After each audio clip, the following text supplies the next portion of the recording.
Hi friends, welcome to Shivam creations. இன்றைக்கி நம்ம வந்து பார்க்க போகிறது கிளாஸ் 1 வந்து பார்க்க போகிறோம். செயின் ஸ்டிச் எப்படி போடுறது அப்படிங்கிறத பார்க்கலாம் வாங்க.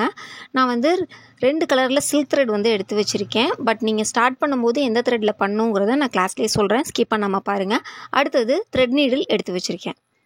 இதெல்லாம் எப்படி ரெடி பண்ணும் அப்படிங்கிறத நான் அடுத்தடுத்த கிளாஸில் வந்து நான் உங்களுக்கு சொல்லிக் கொடுக்குறேன். நீடில்லாம் எப்படி ரெடி பண்ணுங்கிறத.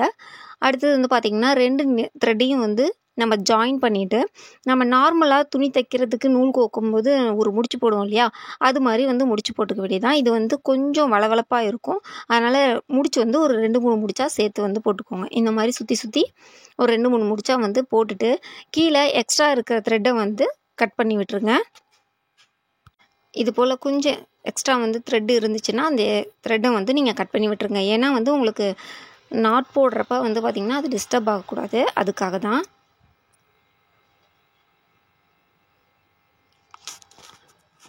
அடுத்து நம்ம எப்படி ஸ்டிச் பண்ணுறதுக்கு பார்க்குறதுக்கு முன்னாடி ஃபஸ்ட்டு எப்படி கையில் த்ரெட்டை பிடிக்கணும் அப்படிங்கிறத பார்த்துடலாம்.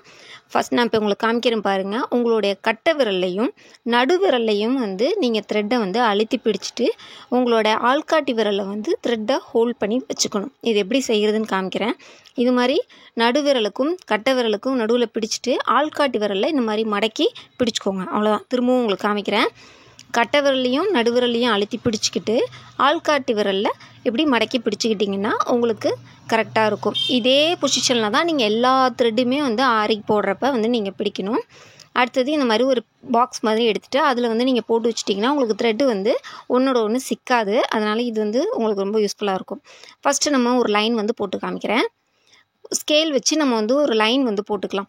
எப்பயுமே நம்ம வந்து ஸ்டிச்சஸ் ப்ராக்டிஸ் பண்ணும்போது கண்டிப்பாக வந்து ஒரு சில மெத்தட்ஸை நம்ம ஃபாலோ பண்ணணும். ஒரு லைன் போட்டுருங்க. அந்த லைனில் 1 சென்டிமீட்டர் அளவுக்கு வந்து மார்க் பண்ணிக்கோங்க. இப்போ உங்களுக்கு நான் மார்க் பண்ணி காமிக்கிறேன் பாருங்கள். இந்த மாதிரி 1 சென்டிமீட்டர் அளவுக்கு வந்து நீங்கள் மார்க் பண்ணிவிட்டு அது வரைக்கும் இழுத்து பெரிய பெரிய ஸ்டிச்சஸாக நீங்கள் போட்டால் தான் அடுத்தடுத்த ப்ராக்டிஸ் பண்ணும்போது உங்களோட ஸ்டிச்சஸ் சைஸை வந்து ரெடியூஸ் பண்ணுறதுக்கு ஈஸியாக இருக்கும். இப்போது நல்ல கேப் இருக்குது பார்த்தீங்களா. இப்போது நான் ஸ்டிச் எப்படி போடுறது அப்படிங்கிறத உங்களுக்கு காமிக்கிறேன். நீடில் 90 டிகிரி அளவுக்கு வந்து பிடிச்சிக்கோங்க. அப்போ தான் உங்களுக்கு த்ரெட்டு கரெக்டாக வரும். இல்லைனா வந்து உங்களுக்கு நூல் வந்து பிசுறு வர ஆரம்பிச்சிரும். இப்போது நீடிலில் த்ரெட்டு வந்து நம்ம ஹேண்டில் ஹோல்ட் பண்ணி கொண்டு போனோம் இல்லையா, அந்த த்ரெட்டு அப்படியே பக்கத்தில் நீடில் பக்கத்தில் கொண்டு போய் இந்த மாதிரி நீங்கள் எடுத்துடணும். எடுக்கும்போது 2 த்ரெட்டு வரணும். அது கண்டிப்பாக பார்த்துக்கோங்க. பிசுறு இல்லாமல் வரணும். அப்புறம் டாப்பில் வந்து பார்த்திங்கன்னா ஒரு சின்னதாக ஒரு ப்ரெஸ் கொடுத்து ஒரு லாக் ஸ்டிச் வந்து நீங்கள் போடணும். லாக் ஸ்டிச் எப்படி போடுறதுன்னா வந்து நீங்கள் ஸ்டிச்சஸ் வந்து போட போகிறீங்களா அதே மெத்தடில் தான் நீங்கள் போட போகிறீங்க. நீடில் எடுக்கும்போது பார்த்திங்கன்னா இந்த மாதிரி 2 த்ரெட்டு கண்டிப்பாக த்ரெட்டு வந்து பிசுறு இல்லாமல் இருக்கணும். இப்போ 1 சென்டிமீட்டர் அளவுக்கு வந்து நம்ம வச்சுருந்தோம் இல்லையா, அந்த 1 சென்டிமீட்டர் அளவுக்குள்ள தான் நம்ம வந்து ஸ்டிச்சஸ் போட போகிறோம். நீடில் த்ரெட்டை பிடிச்சிட்டு அப்படியே ஸ்ட்ரெயிட்டாக உள்ளே விடுங்க. கீழே 360 டிகிரி அளவுக்கு வந்து நூல் கையில் இருக்கு இல்லையா, அதை அப்படியே சுற்றிடுங்க. நீடில் 90 டிகிரி அளவுக்கு சுற்றி அப்படி மேலே எடுத்திங்கன்னா அழகாக வந்து த்ரெட்டு மேலே வந்துடும். த்ரெட்டு ஃபஸ்ட் டைம் மேலே வர்றப்ப கண்டிப்பாக பிசுறு வரதான் செய்யும். ப்ராக்டிஸ் பண்ண வந்து அது சரியாயிடும்.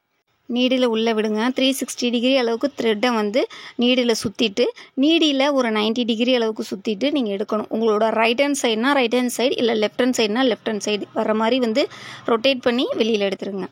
அவ்வளோதான். இதே போல் நீங்கள் எடுத்து ப்ராக்டிஸ் பண்ணால் உங்களுக்கு ஈஸியாக வந்து ஸ்டிச்சஸ் வந்து வர ஆரம்பிச்சிடும். ஸ்டார்டிங்கில் நிறையவே வந்து பிசுறு வரும், ஒன்றும் ப்ராப்ளம் இல்லை. ஆனால் வந்து பிசுறு இல்லாமல் வரும்போது நீங்கள் த்ரெட்டை மாற்றலாம். ஃபஸ்ட்டு நீங்கள் வந்து 1 சென்டிமீட்டர் அளவுக்கு வந்து இந்த மாதிரி ஸ்கேலில் மார்க் பண்ணி நீங்கள் போட்டு பார்க்கணும். அதுக்கு அடுத்தது ப்ராக்டிஸ் வந்து பார்த்திங்கன்னா 0.5, அதாவது 1/2 சென்டிமீட்டர் அளவுக்கு நீங்கள் போட்டு பார்க்கணும். அடுத்தது வந்து பார்த்திங்கன்னா 0.25. இப்போ பாருங்கள், 1 சென்டிமீட்டரில் பாதி, அடுத்தது 1/2 சென்டிமீட்டரில் பாதி, 0.25. இந்த அளவுக்கு வந்து நீங்கள் ப்ராக்டிஸ் பண்ணிவிட்டு உங்களோட ஸ்டிச்சஸ் சைஸ் வந்து எவ்வளோ சின்னதாகுதோ அதுக்கப்புறம் நீங்கள் வந்து அடுத்த ஸ்டிச்சஸ் வந்து ப்ராக்டிஸ் பண்ண ஆரம்பிச்சிடலாம். ஸ்டிச்சஸ் ப்ராக்டிஸ் அப்போ முக்கியமான விஷயம் வந்து பார்த்திங்கன்னா நூல் பிசுறு இல்லாமல் இருக்கணும். அதை ரொம்ப கவனமாக பாருங்கள். இப்போது நான் உங்களுக்கு மார்க் பண்ணி காமிக்கிறேன் பாருங்கள். இப்போது பெருசாக போட்டிருக்கோம் 1 சென்டிமீட்டருக்கு, அடுத்தது 1/2 சென்டிமீட்டர், அடுத்தது வந்து பார்த்திங்கன்னா 1/4 சென்டிமீட்டர். அப்போது உங்களோட ஸ்டிச்சஸ் சைஸ் எவ்வளோ சின்னதாக வரும் பார்த்திங்களா. இந்த அளவுக்கு நீங்கள் வந்ததுக்கப்புறம் தான் அடுத்த ஸ்டிச்சை வந்து நீங்கள் ப்ராக்டிஸ் பண்ண ஸ்டார்ட் பண்ணணும். இதில் நீங்கள் எப்படி ப்ராக்டிஸ் பண்ணணும் அப்படின்னு பார்த்தா ஸ்ட்ரெயிட்டாக வந்து சில்க் த்ரெட்டில் ப்ராக்டிஸ் பண்ணவே பண்ணாதீங்க. நிறைய த்ரெட்டு வந்து உங்களுக்கு வேஸ்ட் ஆகும். அது எப்படி பண்ணணும்னு பார்த்தீங்கன்னா, ஃபஸ்ட்டு இந்த மாதிரி வந்து டெய்லரிங்க்கு யூஸ் பண்ணக்கூடிய த்ரெட்டு எந்த த்ரெட்டாக இருந்தாலும் பரவாயில்ல, அந்த த்ரெட்டு எடுத்து நீங்கள் வந்து அதில் நல்லா ப்ராக்டிஸ் பண்ணி பாருங்கள். அடுத்தது சில்க் த்ரெட்டில் ப்ராக்டிஸ் பண்ணுங்கள். ஏன்னா நார்மல் டெய்லரிங் த்ரெட்டுக்கும் சில்க் த்ரெட்டுக்கும் வந்து நிறையவே டிஃப்ரென்ஸ் இருக்குது. சில்க் த்ரெட் நல்லா சாஃப்டாக இருக்கும், சீக்கிரமாக வந்து கட் ஆகிடும். அதனால் ஃபஸ்ட்டு ப்ராக்டிஸ் கண்டிப்பாக டெய்லரிங் த்ரெட் தான். அடுத்தது சில்க் த்ரெட்டு. அதையும் முடித்ததுக்கப்புறம் நீங்கள் வந்து ஜரி த்ரெட்டில் பண்ணலாம். ஜரி த்ரெட் வந்து பார்த்திங்கன்னா ஃபுல் அண்ட் ஃபுல் ப்ளவுஸுக்கு நீங்கள் யூஸ் பண்ணக்கூடியது தான். பட் அது ஈஸியாக பண்ணலாம். இது ரெண்டையும் ஃபஸ்ட்டு நீங்கள் ப்ராக்டிஸ் பண்ணிட்டீங்கன்னா அது ரொம்ப ஈஸியாக பண்ணி முடிச்சிடலாம். அவ்வளோதான் ஃப்ரெண்ட்ஸ். கண்டிப்பாக இந்த வீடியோ உங்களுக்கு பிடிச்சிருக்கும் அப்படின்னு நான் நினைக்கிறேன். இதுக்கப்புறம் வந்து ஸ்டிச்சஸ் எப்படி ப்ராக்டிஸ் பண்ணுறது, அடுத்தது என்னென்ன ஸ்டிச்சஸ் இருக்குது அப்படிங்கிறத நான் வந்து உங்களுக்கு அடுத்தடுத்த வீடியோவில் சொல்லிக் கொடுக்குறேன்.